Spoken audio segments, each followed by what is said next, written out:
Good morning, traders. This is your daily market breakdown. I am starting on the dollar index, the DXY today on the daily frame, because what we have seen quite recently is this huge push into the upside, and we have now seen liquidity being taken on the DXY. Now, analyzing this, on Thursday, we're going to get the economic data for the US GDP growth rate quarter-over-quarter final, and it's forecast to be stronger than expected. So what I'm actually looking for at the moment is I'm just waiting, because although, yes, we have seen a really nice liquidity sweep here, we could see after that announcement another strong push up, breaking the previous high of the liquidity sweep before moving down. So we might see something such as this happening, okay? But I am now looking for these shorting positions that I think a trend reversal is due to happen. And I want to capitalize on that pullback. And so what I'm waiting to see now, firstly, are we seeing a push up and a failure of a break?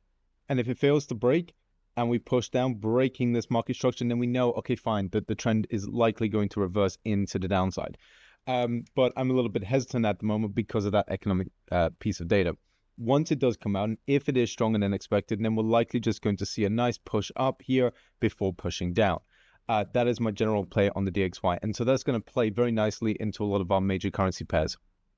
So now heading over to the GBP USD, let me just zoom out again. We are trending down quite aggressively, if I might add, on the daily frame. We see some very strong breaks of structure into the downside, and we have now re-entered into this weekly demand zone.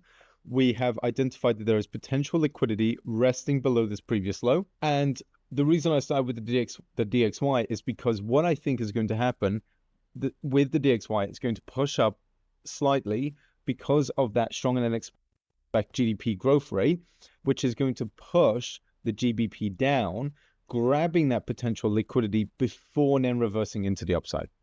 Okay, so that's what I'm generally waiting for at the moment. And that's why I'm not looking to enter into any positions until that occurs, or what we see, because I have a feeling when the London session opens, it is just going to break this market structure. It's going to continue pushing down. So I'm not going to be looking for longs for a little while, but we are in a very key zone of where a trend reversal could occur. So I don't want to just be shorting this currency pair indefinitely all the way down. I think that this is where a trend reversal may occur, and I want to then enter into long positions and just ride that position all the way up until these previous highs up here.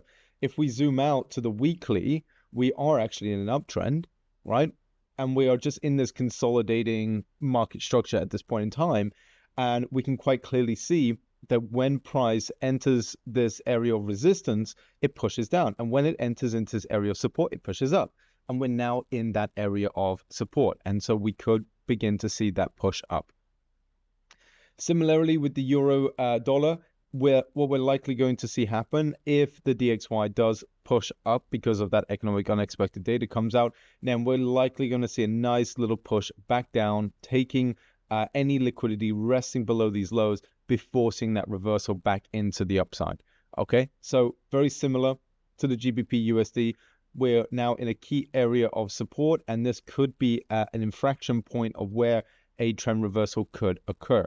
And so again, I'm just waiting for that to come. I mean, on the lower time frames, if you want to short, completely understand. If you want to just short it all the way down into where this potential liquidity might be resting, that I wouldn't be upset. If I got stopped out, I could potentially do that. But in the larger grand scheme of things, I'm looking for that short-term short and then long-term long. Heading over to USD JPY, a currency pair that I personally do not enjoy playing with so much.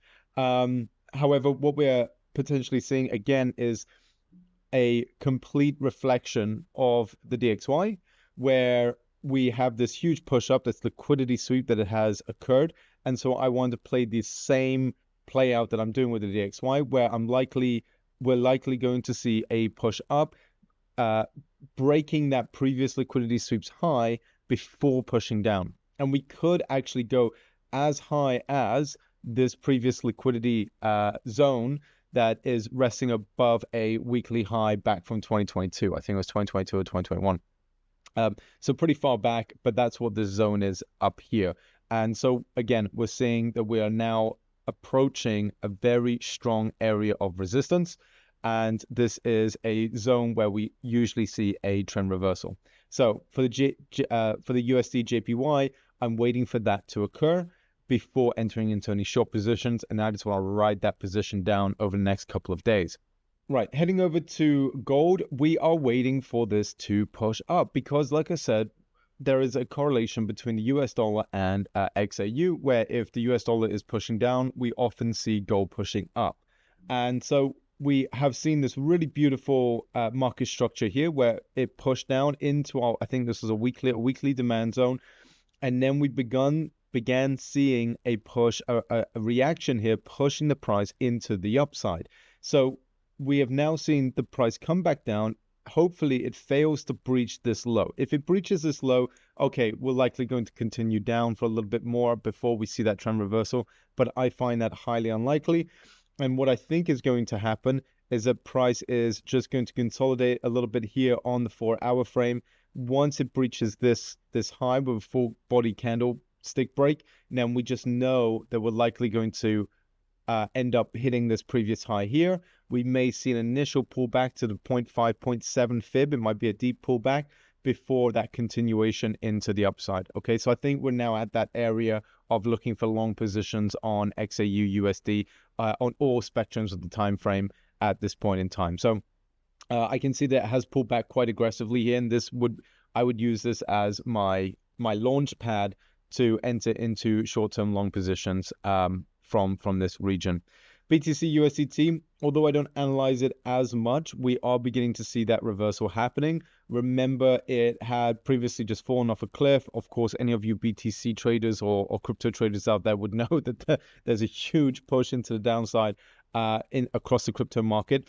However, even though it fell off a cliff, we are now, and it returned to this weekly demand zone, which I can assume now is a verified weekly demand zone, because we're seeing a very strong reaction to the price when it entered into this zone here. And we're now seeing beautiful breaks of structures into the upside. And we are seeing that. So this is a beautiful market structure shift here. Pushed up, came down, pushed up, breaking market structure. And because it broke market structure, it's come back down.